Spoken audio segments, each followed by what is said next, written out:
Zach Ying Spirit in the first down the straight, a horse that's won and also placed 30. He's done a good job from limited starts. How did you feel about his last run? I thought it was acceptable.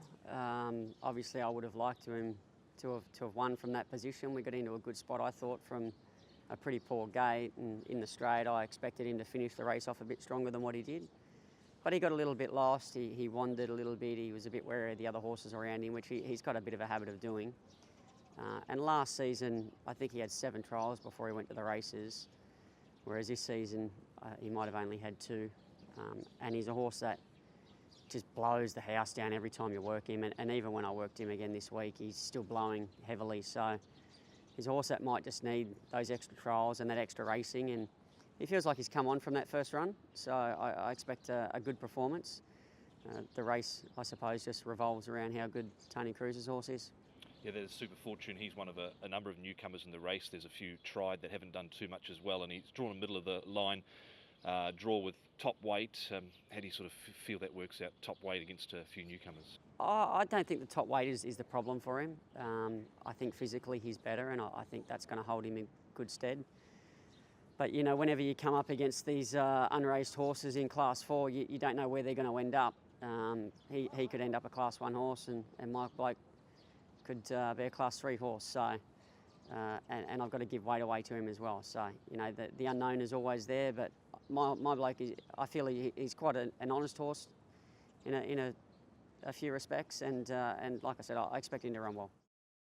Karis Boomstitch lining up over 1,400 metres, 1 run to date. He was 6th over the 6 furlongs, settling second last, but finished off quite well. What impression did he leave you with? Yeah, he ran a nice race, even if he finished second last, but he still finished off nicely. We thought that he was always going to improve from his first run, and he's done that. We were happy with his first run, so we just now look forward, and we think he's improved. He's trialled on the all-weather at Purton. Did he need a little bit of persuading to get to the line on that occasion? Yeah, he's a horse that will need a bit of ground also later on. So he doesn't help you much. He needs you to sort of help him. And but I like the way he responds to a line. I note he's got the cheek pieces on for the first time. He didn't wear them in a trial, but he did wear them in a gallop during the week. How did he perform with those on, and what are you sort of hoping they'll achieve? Well, we thought after the trial that I think he needed some equipment to just help him, and I think the cheek piece will just make a little different. Will help him focus a little bit more. He was better with the cheek piece at track work, so I think it's the right decision to do. He got back on debut and he's drawn 9 this weekend. I guess that's sort of the plan again, is it? Yeah, he's not a horse that will jump and run with the speed, and he likes to just be left alone. And of course, he's going to 14 first time. He's got a cheek piece on, so he might be a little bit closer, but I'm pretty sure he's going to finish on strongly. Frankie, Oscar Glory lining up for his seasonal debut. Finished last season on a high. It looked quite a strong win because he had to fight with that second horse all the way down the straight. Yeah, and he back to the race this Sunday, and give him 2 trials. First trial still not really good, and second trial much better. And I can say he's still not 100% for the first start, but anyway, we need to race him. He was a 3-year-old last year, obviously a 4-year-old this year. What sort of changes have you noticed him? Is he strengthened up, matured a little? Yeah, he matured. I think later on he can go a little bit further, so no problem for him. Those trials on the all-weather surface, one was on a real wet all-weather. Were you happy with the way he's trialled, and where do you sort of feel his fitness levels are at?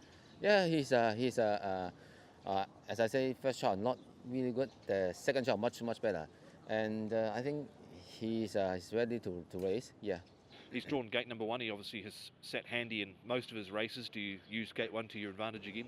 Yeah, he's for me, he's look like a one-pace horse. If no one wants to lead, we can lead by himself. Master 8 Frankie went from 52 to 74 off those 2 wins in his first season. What impressed you most about him last season?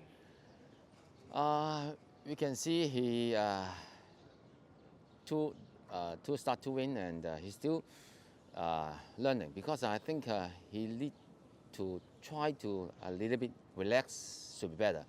At this moment, he's jump and go, and but anyway, the first start this season, just let him jump to see if very comfortable. If he lead. If cannot, just second should be okay. So do you think he can be a little bit more versatile, or is he one dimension, has to lead? I think this week maybe he will lead because he's still fresh and first start. Maybe later on I think he can maybe just sit second, third. He's had 2 trials coming into the weekend. One was on a testing all-weather track. Are you happy with him, and what was the feedback from Joe after the trial?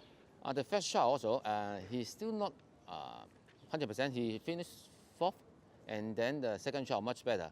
And Joe come back and said, more better than the first one. Has preparation gone smoothly leading into the weekend with Master 8? Yes. Do you believe he's forward enough to win first up? I think so, yeah. Both runs to date as well, over 1,200 metres. Is he going to get over a little bit more ground in time, do you feel? At this moment, I think 1200 is okay. Final race of the day, Master MONTARO. It looked a strong victory last time out. Was it key being able to get him to jump a little bit better and be a bit closer to them? Yeah, well, he flew the gate on this occasion, and I took advantage of that in a race where it didn't look like there was a lot of speed. I was able to get into a lovely spot, and the speed of the race was actually a little bit more genuine than I thought it may have been pre-race, but that really helped him because he just got into a lovely rhythm, and you know, he couldn't have got a better run really, and then he went and did the rest. But once again, we've drawn a bad gate. We've drawn worse this time than we did last time, and it looks like it's going to be more tricky, so we're going to need plenty of luck this time, I think. Is that one of his sort of chinks in his armour, is that you sort of don't know what he's going to do at the start, because he does tend to get the hit up on the odd occasion? Yeah, he's been quite a playful horse in his time here in Hong Kong, and he can do a few little things wrong, but I think his attitude is continually getting better all the time, and I was quite impressed with the way he handled himself last time.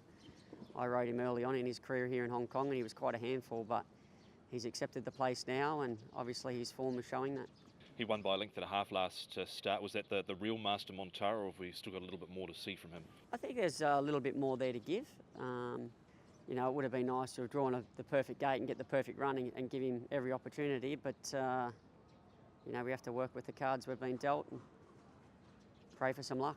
Absolutely. 12 winners across October so far, 4 meetings. Group 2 winner with Lucky Patch, teaming up with Nervous Witness as well. Have you got off to a better season in the past than you have this season? There has been another season where I got off to a flyer as well, so another 2 seasons actually, so it's not uncharacteristic, but it's nice to have the support early in the season, and Jockey Club's obviously trying to slow me down on Sunday by giving me all these bad gates again, but you know, hopefully I can just keep the show rolling. Douglas, Mr. Snowdon, in the last race, he's kicked off his Hong Kong career in terrific style. Are you sort of surprised the way he's settled in and acclimatised here?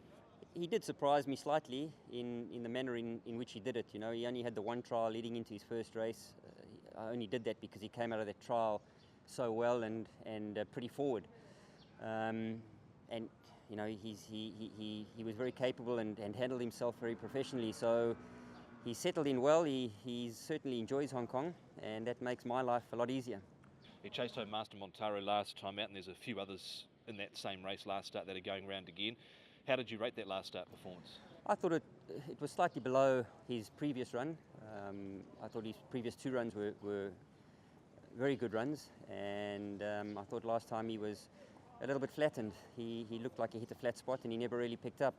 Master MONTARO, on the other hand, reversed the form and won very convincingly. I have done a few slightly different things, and let's hope that makes the difference, but they can hit a flat spot, and we'll see how he goes on the weekend. It's one of those different things, the cheek pieces, because he did wear them overseas prior to arriving. He didn't win with them, but what are you hoping the cheek pieces might achieve? Well, he's a horse that he does have a look at a few things, especially in the mornings, and I'm just hoping that they get him a little bit more focused.